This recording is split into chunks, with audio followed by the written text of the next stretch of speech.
Welcome to Bringer of Life, the River Nile.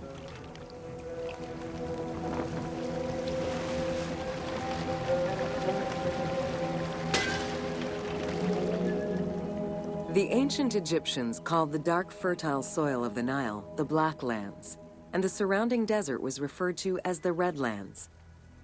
The dramatic difference of productive land opposed to barren desert had a deep influence on cultural ideology, mythology, and religion.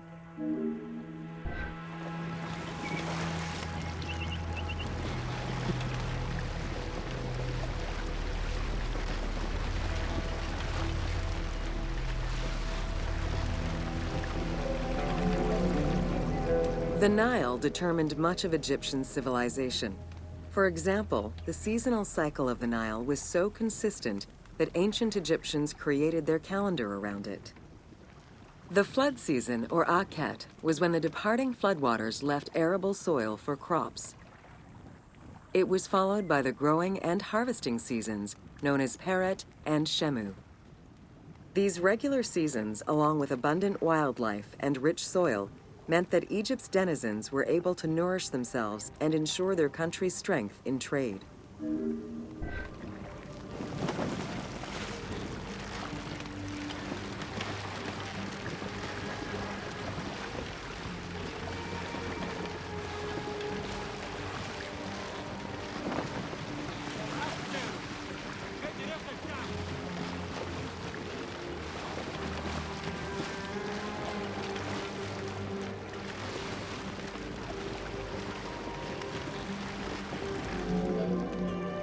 The River Nile, flowing from the south to the north, neatly traversed through both Upper and Lower Egypt. All of Egypt's major cities were built along this narrow ribbon of life. Protected by mountain ranges and deserts which acted as natural barriers to enemies, and sustained by the Nile's plants and wildlife, Egyptian civilization enjoyed economic and cultural prosperity for over 4,000 years.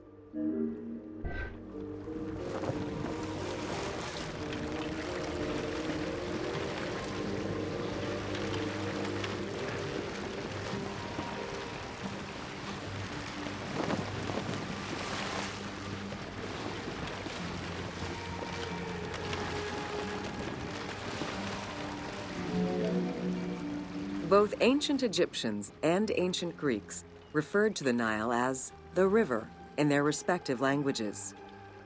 Stretching a distance of over 6,700 kilometers, the Nile is one of the longest rivers in the world.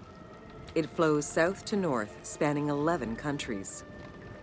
The River Nile originates in the region of the Great Subequatorial Lakes, including one of the largest in the world, Lake Victoria near Tanzania.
The river flows through African equatorial forests, swamps, volcanic lands, steppes, and deserts, splitting apart for a while and picking up various sediments from each region and carrying them all the way to Egypt. Its main artery, known as the White Nile, rejoins with the Blue Nile in Khartoum. This is where it weaves through rich deposits of silt and nutrients, carrying them along in its wake.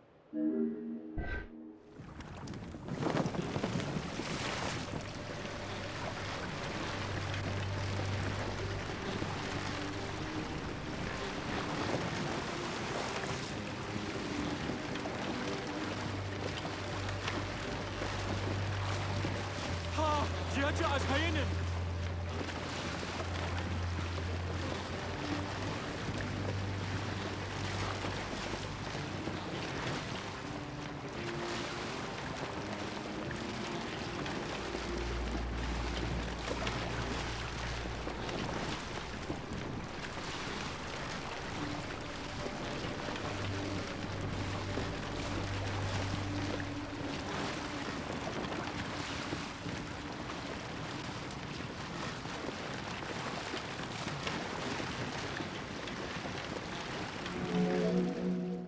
The Nile crosses 6 cataracts from the south to the north, creating natural obstacles between the various sections of the river.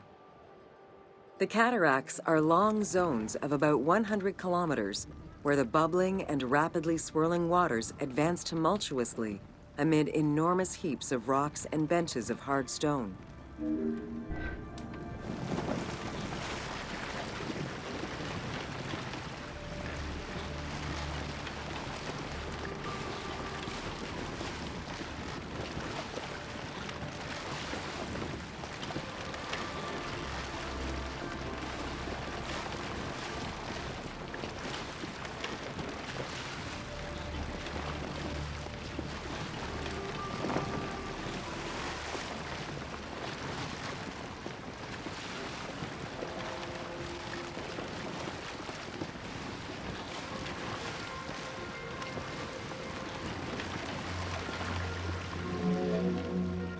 It is after crossing Nubia and the first cataract that the river officially returns to Egypt in Aswan. There are still 1,000 kilometers before it reaches Cairo and the Delta, bringing life to those living on its shores before it eventually empties into the Mediterranean Sea.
Ancient Egyptian irrigation and water use was centered around the Nile.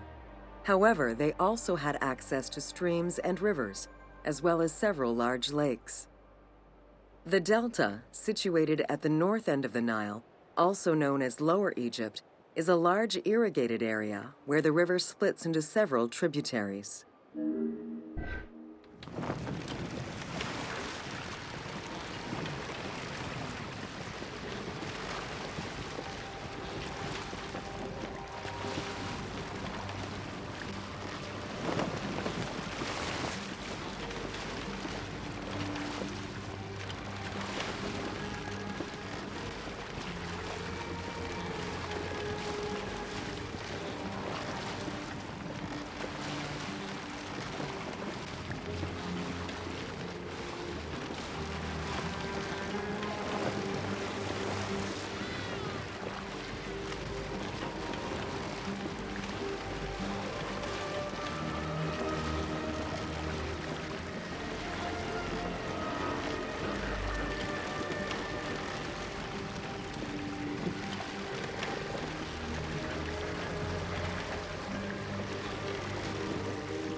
The Delta had several major brackish coastal lakes, bodies of water separated from the sea by thin strips of land.